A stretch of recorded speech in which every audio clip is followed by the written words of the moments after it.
किसान मोहन बहुत मेहनती और ईमानदार व्यक्ति था। वह अपने गांव में अपने ज्ञान और मेहनत के लिए प्रसिद्ध था।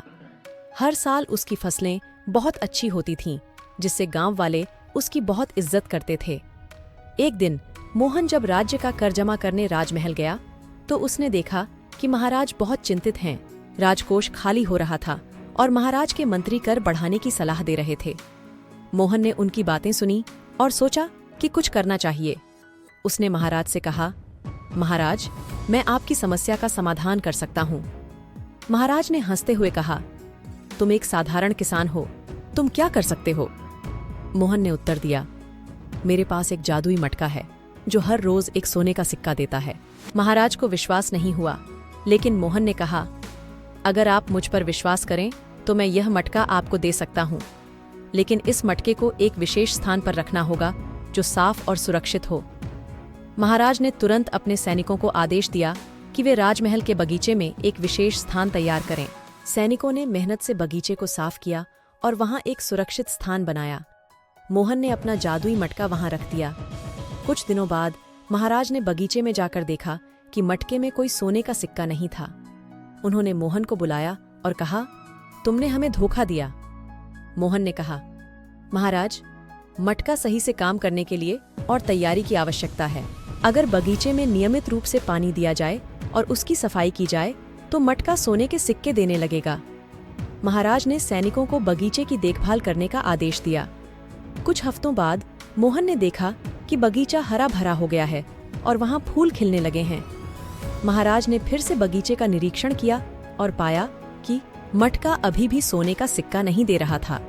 उन्होंने मोहन से पूछा, यह क्या है? मोहन ने मुस्कुराते हुए कहा, महाराज, असली खजाना मेहनत और ईमानदारी में है। जब बगीचा साफ हो गया और उसकी नियमित देखभाल की गई तो वहां सुंदर फूल खिलने लगे।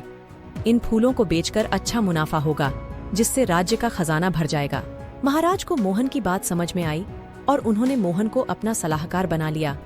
सब कुछ अच्छा चल रहा था कि एक दिन महाराज के पास खबर आई कि राज्य में एक भयानक राक्षसी आई है जो लोगों को परेशान कर रही है। महाराज ने मोहन से मदद मांगी। मोहन ने कहा, महाराज, आप चिंता न करें, मैं उस राक्षसी का सामना करूंगा। मोहन ने गांव वालों को एकजुट किया और सबने मिलकर राक्षसी के महल पर हमला किया। राक्षसी डरकर भाग गई। महाराज ने मोहन को राज्य का मंत्री बना दिया। यह देखकर पुराने मंत्री को ईर्ष्या होने लगी और उसने मोहन को बदनाम करने की योजना बनाई। उसने एक जादूगरनी से मिलकर मोहन को फंसाने के लिए एक जादुई बीज लिया। उसने एक बीज मोहन के खेत में और दूसरा शाही खेत में लगवा दिया। कुछ दिनों बाद शाही खेत में लोहे के फल उग आए और मोहन के खेत में सोने के। मंत्री ने राजा को लोहे के फल दिखाए और मोहन पर चोरी का आरोप लगाया। राजा ने मोहन को जेल में डाल दिया। मोहन का बेटा राकेश इस बात से बहुत नाराज हुआ और उसने काली नामक जादूगरनी से सच का पता लगाने का फैसला किया। राकेश ने अपनी दादी से महामाया का मंत्र सीखा और काली के महल में गया। मंत्र के प्रभाव से काली ने अपनी शक्तियां खो दीं और सच सामने आया। काली ने महाराज को सच्चाई बताई और मोहन को रिहा कर दिया गया। काली को भी गांव में रहने की अनुमति मिल गई। कुछ समय बाद गांव में अकाल पड़ा और काली ने अपनी जादुई शक्तियों का उपयोग करके गांव में बारिश करवाई, लेकिन इसके लिए उसे अपनी आंखों की कुर्बानी देनी पड़ी।